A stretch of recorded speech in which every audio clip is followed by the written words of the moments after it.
Mayon volcano, actually nasa alert level 1 na siya for several weeks na or months. Ngayon, ni-raise po sa alert level number 2 kasi yung kanyang activity, mga rockfalls at pamamaga ng summit ng Mayon nag-increase mga kababayan. Ayan siya.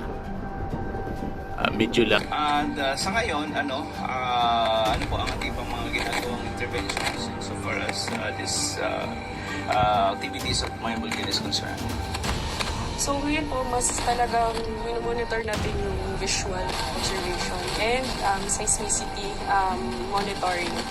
So ngayon po, mas monitor natin yung mga epicameras, and mas tingnan natin yung changes sa lava dome. And yun po, mas monitor.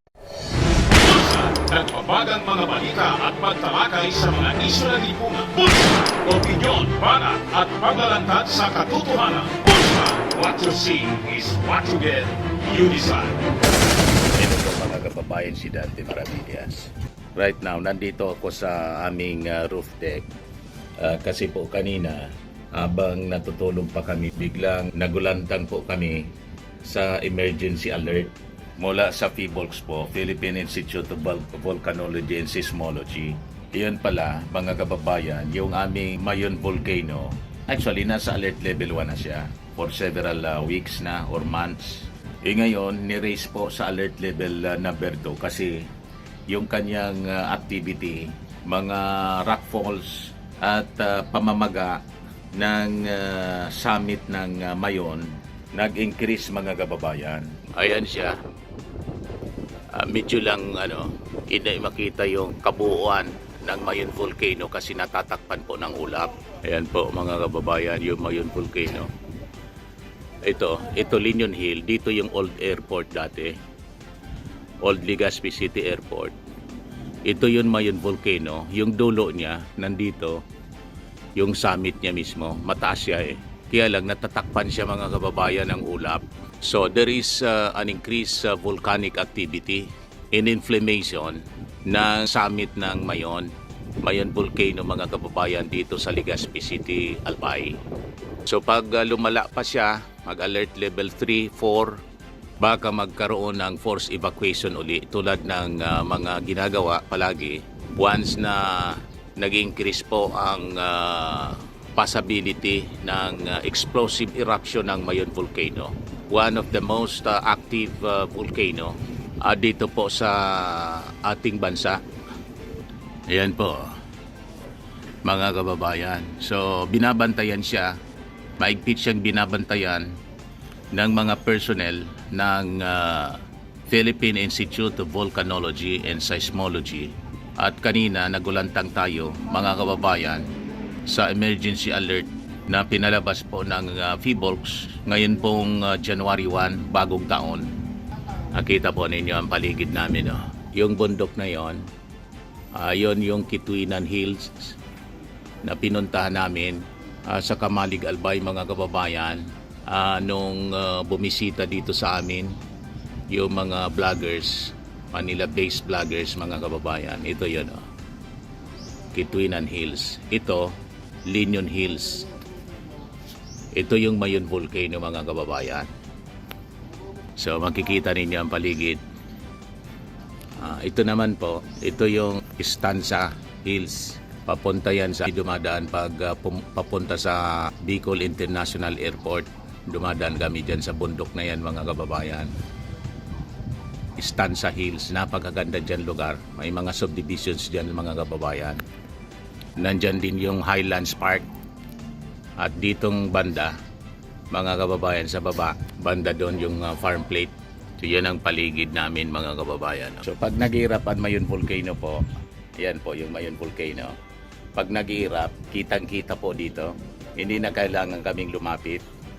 Kitang-kita dito sa aming roof deck, mga kababayan, yung Mayon volcano. Di ba?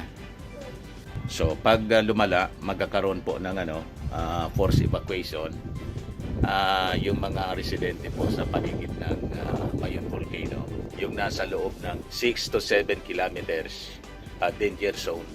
Kailangan hanggang 8 Kasi kung may mga asphalt, siyempre, pinagbabawal ng ating mga authorities yung mag-stay po sa paligid ng Mayon Volcano. Pero dito sa amin, itong lugar namin mismo, nasa 10 kilometers na siya away from the Mayon Volcano.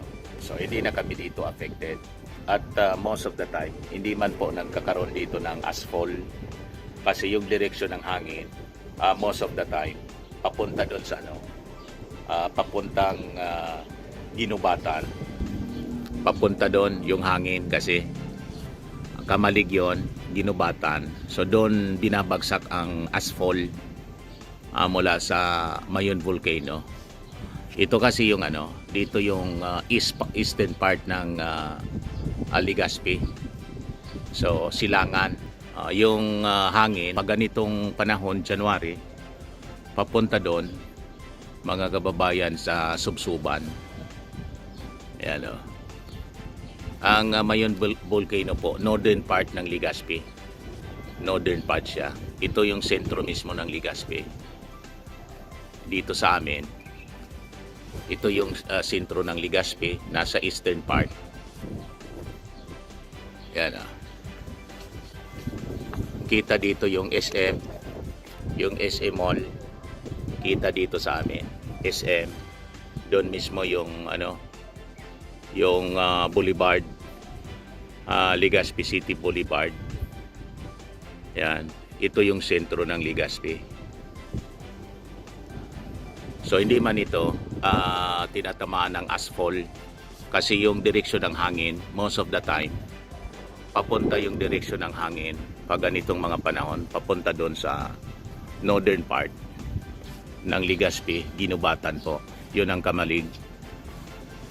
Kituinan Hills. Ayan ang Kamalig po. Kituinan Hills. Tanaw dito sa amin. Yan po. Ibigay ko sa inyo yung report ng yung ulat ng PHIVOLCS mga kababayan as interviewed ng Philippine Information Agency. Nakausap ng Philippine Information Agency kanina si resident volcanologist Deborah Fernandez mga kababayan. Mula ito sa Mayon Observatory dito mismo sa Linion Hill, yung Mayon Observatory mga kababayan. Yan ang nandyan yung Mayon Observatory ng Philippine Institute of Volcanology and Seismology. Diyan nakalagay sa Linion Hill mga kababayan. So ito yung report, yung interview.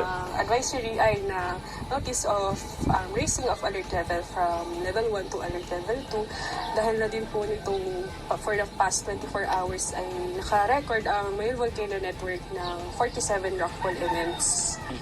So ibig sabihin po nito kapag dumadaming rockfalls ay kakaroon ng magma lava dome growth. So unti-unti nagkakaroon and maaring mag-lead ito sa eruption na kagaya noong 2023 na effusive eruption. Pag dumami po ang volcanic earthquakes, may possibility po ba tayo na mag-raise to alert level 3? And mga ilang kayang volcanic earthquakes ang required? Kasi po, di ba, maraming iba't ibang uri ng volcanic earthquakes. May mga high frequency, low frequency. Okay, sige po. So, depende po. Kasi,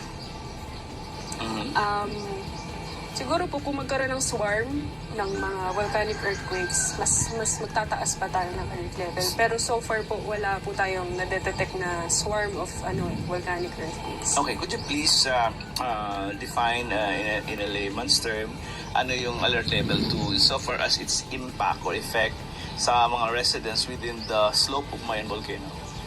So kapag ka po sinabing alert level 2, meron tayong moderate level of unrest. So medyo mataas ng konti sa alert level 1. So ayun na nga, ibig sabihin mas madaming lindol, mas may ground deformation.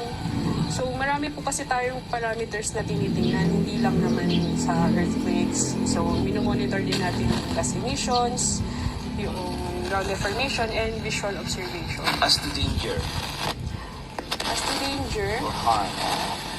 pag alert level. Yes. Sa tao, sa community, sa mga hayop.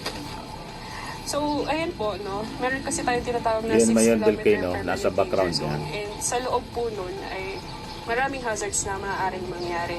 So, ngayon na naka-alert level 6 po tayo. o'clock kanina siya. Mas maraming rockfalls, mas maaaring magkaroon pa ng uson or ng paracastic density current.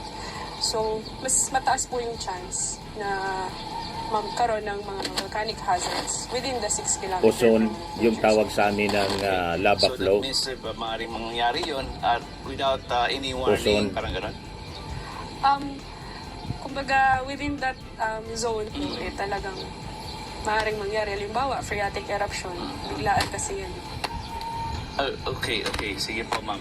And sa ngayon, ano po ang ating pang mga ginagawang interventions insofar as this activities of Mayon Volcano is concerned? So ngayon po, mas talagang minomonitor natin yung visual observation and seismicity monitoring. So ngayon po, mas minomonitor natin yung mga IP cameras and yun, mas tingnan natin yung changes sa lava dome. And yun po, mas minomonitor din natin Yung lava dome, yung mismong nasa mga paglinundod summit, or nasa seismicity. dulo, Ano po ang bumanga, recommendation natin sa mga LTR? bibig ng Mayon, nagdodome siya, Lagi naman po gumaganon siya pinapaalala kasi ng PHIVOLCS yung low entry tumataas po, yung ano, 6 kilometer permanent danger zone. yung magma. Pag-ingat po sa mga rockfall Pinupos events, pataas. ang phreatic eruptions, sa mga uson, Because of or pressure. PVC. And kapag ka naman po Paggabi umulan, po, may yan, kailangan crater mag-ingat sa glow mga na, curfews, na siyang mga nakikita din. nakatira May apoy malapit na sa siya. river channels. And lastly po, no-fly zone po tayo over Mayon Volcano. Okay. With this status of Mayon Volcano, No-fly magdadagdag zone po ba dyan tayo sa ng mga Mayon personnel Volcano. dito to closely monitor sa ating mga equipment na nakapalibot sa Bulgang Mayon? Siguro po kung mas mag-escalate, magkakaroon po tayo ng augmentation from other observatories na tutulong dito sa Mayon Volcano Observatory. Aha. Sa yung ngayon, yung Banaag pala, ano ba, lumalaki ba siya ngayon sa inyong observation? In terms of Banaag naman po, ay nakikita po ito with the aid of camera. Pero so far telescope. po, hindi pa naman nakikita ng naked eye. Okay, so from now on until let's say mga June ganyan, this year, may possibility that within this period mas mag-escalate siya based from parameters na na-observe natin. Yun po yung babantayan natin kasi maaaring unti-unti lang na ibaba yung mga rockfalls or tingnan natin kung talagang ibabagsak na niya ng isahan. No. From the point of view of yung high probability of danger dito sa Mayon Volcano, alin ang quadrant ang mas kailangan na magkaroon ng pag-iingat compare sa ibang area sa Mayon Volcano? Kumbaga, syempre si Mayon po is perfect cone. So talagang lahat po yan at risk. Pero mas at risk po yung nandito sa may bandang southeast, south-southeast kasi po dito po mas mababa yung crater. Southeast volume. yung So, facing kung Legazpi. magkaroon ng diffusion eruption, mas dito Mamaya, towards pakita po ko sa dito inyo. sa may bandang south, lava flow. Magiging lava flow. Okay po. Lastly na lang po, siguro, kunin ko pang statement nyo, panawagan sa ating mga kabayan, kaugnay ng aktibidad na na-monitor natin dito sa PHIVOLCS, dito sa Mayon Volcano. Para may recommendation. So, ayun po, lagi pinapaalala ng PHIVOLCS yung low entry or pag-refrain or pag-iwas sa pagpasok sa loob ng 6 km permanent danger zone dahil dito po talaga nangyayari lahat ng mga volcanic hazards like mga ashfall, mga uson, PVC, lava flows, and mag-ingat po tayo lalo na ngayon na marami ng rockfalls kasi po itong mga rockfalls na to ay malalaki, mga boulders. Kaya tumutunog malaki pa siya sa tower, paggabi. kasing laki ng Parang isang may bahay. may Kaya natin thunder. mag-ingat doon. And yun po, bigla ang phreatic eruptions. Ma'am, iyan po, nakita na natin. Kasi yung sa Mayon rock Volcano. falls po, Bakit nga lang. Yes. gumugulong yun ang from ngayon, ma'am, ng Mayon the summit. Volcano. At meron tayong mga equipment dito sa Pababa, PHIVOLCS Linyong Hill tumutunog siya. Observatory. Parang Maraming salamat po, ma'am, at magandang umaga. Happy New Year. Happy New Year po. parang thunderstorm, mga kababayan, yung maririnig naririnig namin dito. So, siya po si Deborah Fernandez, resident volcanologist. So, kanina nagpakita si Mayon Volcano, yun ang dulo. 6 o'clock, Yan ang dulo ng Mayon Volcano. Yung bibig niya, yung summit. So yun siya. Nandun so yung resident volcanologist, Linion Hill Observatory, nandyan po. So ang southeast quadrant, dito po, parte. So ito yung dulo ng yung bibig ng Mayon Volcano na tatakpan. Ito yung southeast quadrant na dinidescribe niya po. So that's the usual flow. Yung daloy ng lava mula doon sa Mayon Volcano pababa, southeast quadrant papuntang Legazpi siya. Pero hindi man po siya dumidiretso talaga sa pinakang baba. Hanggang dito lang po. Yan i-close up natin Hanggang dyan lang siya. Hanggang dyan Hindi na siya bumababa hanggang dito banda. So dyan tumitigil na siya. Yung dulo ng lava hanggang dyan. Na makikita ninyo pag nag-erupt yung Mayon Volcano po, ang apoy na makikita hanggang baba, umuusok dyan mga kababayan. Barangay Bunga, Buyuan, Matanag. Kaya yung aming magulang nandyan sa Matanag ngayon, i-evacuate namin dito sa amin. May apartment naman kami na pwedeng pagtirahan nila. Yung apartment na tinitirhan ng aking dalawang anak, nandito lang banda. Pero most residents, mga kababayan sa paligid, may mga designated ng evacuation centers dito sa amin. Kasi regular naman po, every 10 years, based sa history nung panahon. Pero ng mga dumaang dekada po, 4 years, 6 years, 8 years. Ngayon nga, 4 years lang. 4 years ago. Pumunta nga, 3 years ago, 2022, pumunta pa nga yung ating Pangulong Bongbong Marcos, yung kinover natin, ayon. Nag-alboroto nun yung Mayon Volcano, kaya lang hindi man natuloy yung pagputok talaga. So kumalma uli siya, ngayon nag-alboroto na naman po after 3 years. So yung pinunta na evacuation center noon sa Ginubatan, kinover natin nga. Pumunta yung ating Pangulong Bongbong Marcos para magbigay ng ayuda sa mga Mayon evacuees mga kababayan.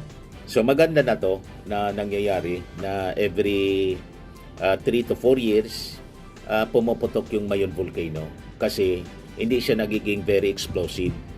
Nung medyo matagal siya, 1980s, naalala ko noon, massive yung eruption niya. And yung isa pang eruption na naalala ko, 1992 yata yon. Maraming namatay, 92 or 93 yon. Phreatic explosion, walang warning. Kasi kalma lang muna, matagal na walang eruption, pagkatapos biglang nagka-phreatic eruption po. 72 farmers yung nalitson mismo doon 6 kilometers danger zone. Kaya yon nagbawal na, permanent danger zone po siya.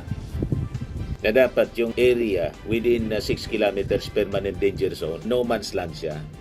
Dati kasi yung mga tao, yung mga farmers hanggang nandun, very fertile kasi yung lupa dyan sa mismong katawan ng Mayon Volcano. Nandun sila nagtatanim ng mga gulay, kamatis, kung ano-ano, very fertile ground.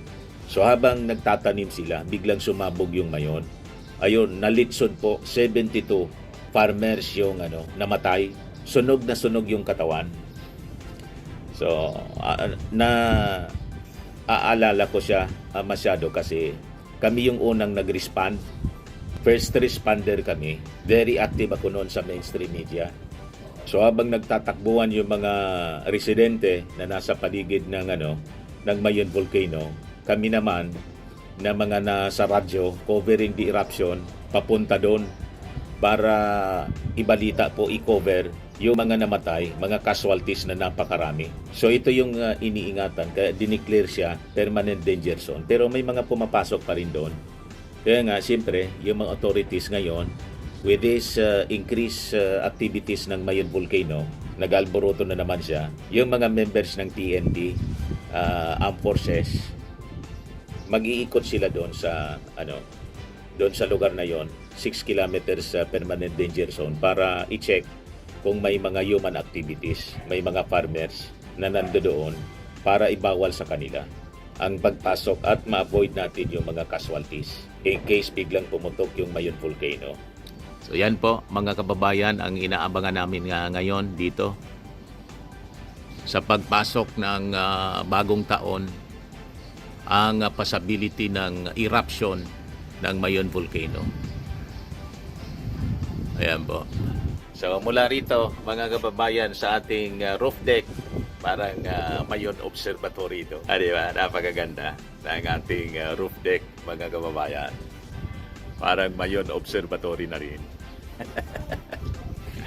Kitang-kita ang buong Legazpi City dito sa aming roof deck at yung paligid po. Ayan ang paligid po namin. Ayan.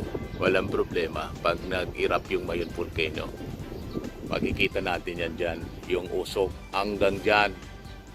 Hanggang dyan po ang usok niyan. Hanggang dun. Pag nag-erupt ang Mayon, dyan po ang usok. Papunta doon. Ang bagsak po ginubatan. Ito, first district dito. First district ng Albay. Tabaco, Catanduanes, banda doon, mga kababayan. Ang papunta naman doon, papuntang Ginubatan, Naga, Manila, papuntang Manila.